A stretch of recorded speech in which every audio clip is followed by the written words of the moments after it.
Oke, mungkin terima kasih utamanya teman-teman dari Forpimda yang sudah berkenan hadir memenuhi undangan saya untuk dalam rangka koordinasi kedaruratan yang ada di Jember. Yang pertama masalah MBG dan kedua masalah banjir. Sebetulnya agenda yang kita jadwalkan fokus di dua hal tadi, karena ini dua hal tadi memang hal yang krusial hari ini di Jember kan itu. Mungkin pada kesempatan ini pertama kali yang ingin saya sampaikan dan sekaligus saya mengajak semuanya termasuk masyarakat Jember, saya mengajak untuk berdoa lah, mendoakan kondisi Timur Tengah yang lagi membara, ya semoga cepat diberikan perdamaian sehingga tidak memicu lahirnya Perang Dunia III kan gitu kan. Karena isu di Timur Tengah ini kalau yang saya dengar kan sangat potensi melahirkan Perang Dunia ketiga kan kira-kira gitu. Dan sekaligus kita doakan agar bupati yang sedang umroh dengan rombongannya diberikan keselamatan dan segera bisa kembali ke tanah air dan kembali memimpin pemerintahan di Jember ini kan gitu. Dan yang berikutnya perlu saya sampaikan, saya tempoh hari dihubungi oleh Dirjen Otoda, Dirjen Otonomi Daerah, Bapak Dr. Seka Virgo Wansah, yang intinya menjelaskan bahwa kepergian saudara Bupati menjalankan ibadah umroh sudah mendapatkan izin dari Mendagri. Di diktum izin tadi dijelaskan berdasar penjelasan Dirjen Otoda, di izin tadi selama Bupati menjalankan ibadah umroh, tugas pemerintahan dijalankan oleh Wakil Bupati. Jadi clear sebetulnya saya mengundang rapat tadi dalam kapasitas perintah undang-undang. Ini clear sebetulnya kan gitu loh. Tapi kembali mungkin kita juga prihatin atas kondisi yang terjadi hari ini, di mana pegawai yang kita undang dalam rangka membahas permasalahan yang krusial di Jember belum sempat hadir. Ini hal yang sangat memprihatinkan.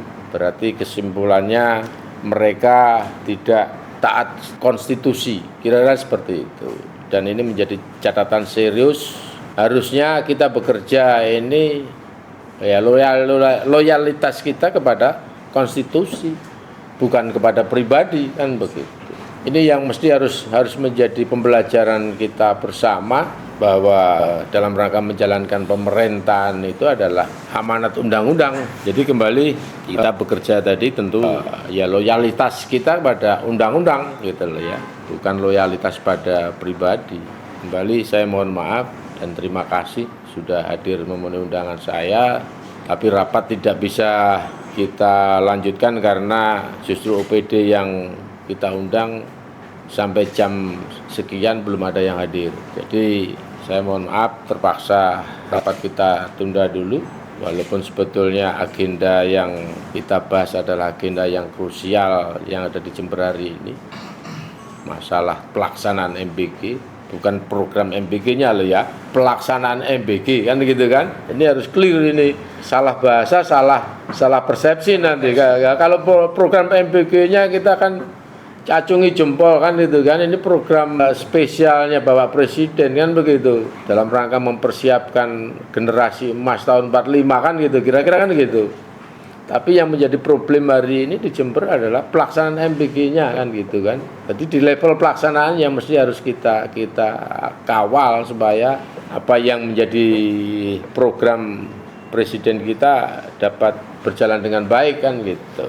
Dan yang kedua, masalah banjir yang belakangan ini juga menjadi keresahan masyarakat. Tapi sebetulnya saya lihat penanganannya ini tidak mencerminkan ada konsep yang jelas gitu loh. Justru terus merumuskan bencana banjir ini aja nggak pas gitu loh ya. Sebetulnya kalau bicara banjir ini bukan hal yang tanda petik menghantui, karena curah hujannya memang lebat Jadi sebenarnya banjir itu ada di mana-mana kan begitu. Justru PR-nya adalah bagaimana kita melihat hulu di sana, bagaimana kita melihat fungsi resapan di sepanjang aliran sungai itu berjalan dengan baik tidak, bagaimana fungsi saluran itu berjalan dengan baik atau tidak, kan itu sebetulnya. Artinya dengan curah hujan yang tinggi ya tidak bisa kita hindari banjir mesti terjadi.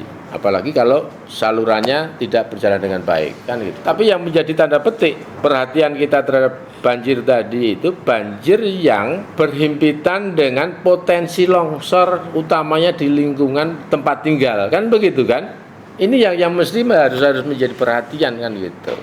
Tentunya rapat tadi sebetulnya saya harapkan ada diskusi di situ, ada kita mencari solusi bersama bagaimana menyikapi itu kan gitu. Jadi tidak, yang saya lihat justru penanganannya tidak fokus kan itu. Ya sebetulnya kan gampang aja kalau sekarang yang rame itu di perumahan Villa Indah Tegal Besar satu misal. Ya problemnya di situ kan perumahan itu di sepanjang di pinggir aliran sungai. Pertanyaannya kan bibir sungai tadi itu sudah dan perlu dibangun plengsengan kan gitu aja toh. Kan sesederhana itu. Sekarang kalau bicara membangun plengsengan tadi, pertanyaannya kewajibannya sopo, kan begitu kan? Kan sederhana.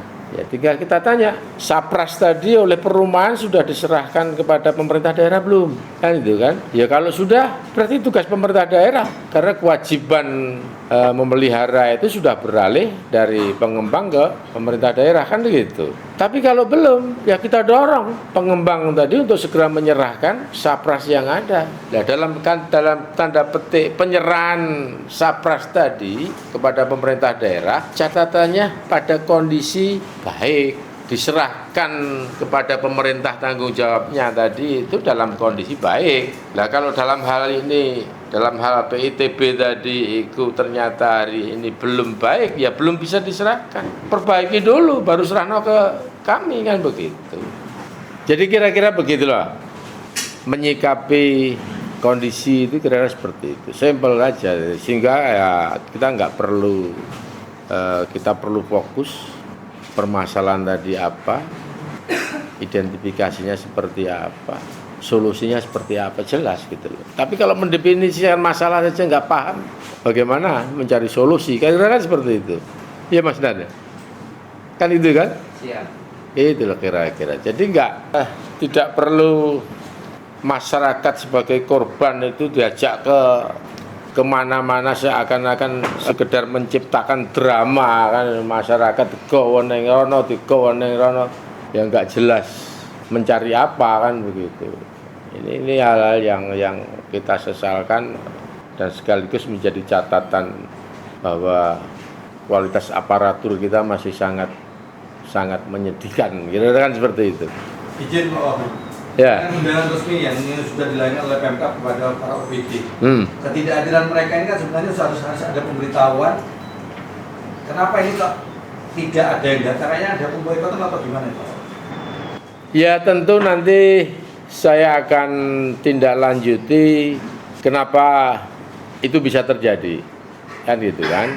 Ya tentu ini menjadi catatan serius karena undangan itu dalam rangka pemenuhan kewajiban kita terhadap undang-undang. Belum lagi yang materi yang akan kita bicarakan adalah masalah keselamatan rakyat kan itu. Kenapa hal ini bisa terjadi? Nanti saya akan cari tahu dan kembali. Ini mesti harus saya tuangkan dalam bentuk berita acara tentang hal ini. Kira-kira seperti itu. Apa ada alasan Pak yang disampaikan ke Pak Joko Pak? Melalui WA ataupun? Ya sampai hari ini atau sampai jam ini tidak ada pemberitahuan apapun kepada saya selaku pimpinan yang mengundang kan gitu. Dan tadi sudah saya sampaikan secara jelas toh sebetulnya. Saya tempoh hari ditelepon oleh Dirjen Otoda yang menjelaskan bahwa Bupati dalam rangka menjalankan ibadah umroh sudah seizin Mendagri Dan di dalam diktum izin itu dijelaskan tugas pelaksanaan pemerintahan sehari-hari dijalankan oleh wakil bupati. Penjelasan Dirjen Otoda seperti itu. Jadi saya ngundang dalam kapasitas undang-undang, dan yang materi yang kita bicarakan juga menyangkut keselamatan masyarakat. Kira-kira itulah poin pentingnya. Pak, terkait dengan mengundang TNI Polri hari ini? Ya tentunya beliau-beliau adalah bagian dari forum pimpinan daerah yang alhamdulillah lebih care pada problem yang ada. Ini yang kita syukuri sebetulnya. Dan teman-teman TNI Polri siap siaga membantu pelaksanaan pemerintahan daerah, kan gitu kan? Ya sampai instruksi Presiden kudu ngresiki sampah di pantai aja siap, kan begitu kan? Nah, justru harapan saya sebetulnya bagaimana menyikapi banjir tadi. Kalau memang tidak ada anggaran yang cukup yang dialokasikan oleh daerah cukup, kita kan bisa minta tolong anggota TNI ini untuk kerja bakti, masang gronjong apa piye, kan selesai, kan itu Mas. Jadi kebersamaan ini sebetulnya ya sebuah rahmat bagi saya gitu loh ya. Ya bagi masyarakat juga begitu kira-kira. Dengan kebersamaan ya semua tidak ada yang tidak bisa diatasi atau diselesaikan, kan kira-kira seperti itu. Pak Jompo, terkait evaluasi MBG yang dikeluhkan oleh masyarakat Pak, terutama di bulan Ramadan, sikap dari pemerintah daerah seperti apa Pak? Karena menunya tidak sesuai dan tidak sesuai dengan nilai harganya, dan juga ada beberapa keluhan busuk dan basi. Ya makanya saya mengundang rapat, salah satu materinya itu adalah bagaimana mengevaluasi pelaksanaan MBG tadi, sehingga OPD yang paling bertanggung jawab di bidang tertentu, suatu misal bicara higienis, bicara pemenuhan gizi, mungkin dinas kesehatan yang mesti harus lebih intens mendampingi sekaligus mengawasi pelaksanaan MBG tadi, kan begitu, dari sisi konsumsinya, kan begitu. Nah, mungkin dari sisi penerima dinas pendidikan yang harus berjalan, kan begitu kan, mungkin Kepala Dinas Pendidikan harus memberikan pengawasan sekaligus monitoring, sekaligus menghimbau pada sekolah-sekolah untuk turut terlibat supaya apa, menu yang disampaikan kepada murid-murid itu layak dikonsumsi, kan gitu, sehingga tidak terlanjur memakan korban, kan begitu kira-kira. Ini kan paling penting kan itu. Ya, kira-kira itu. Terima kasih Pak Wagub. Oke, masih ya. Ya.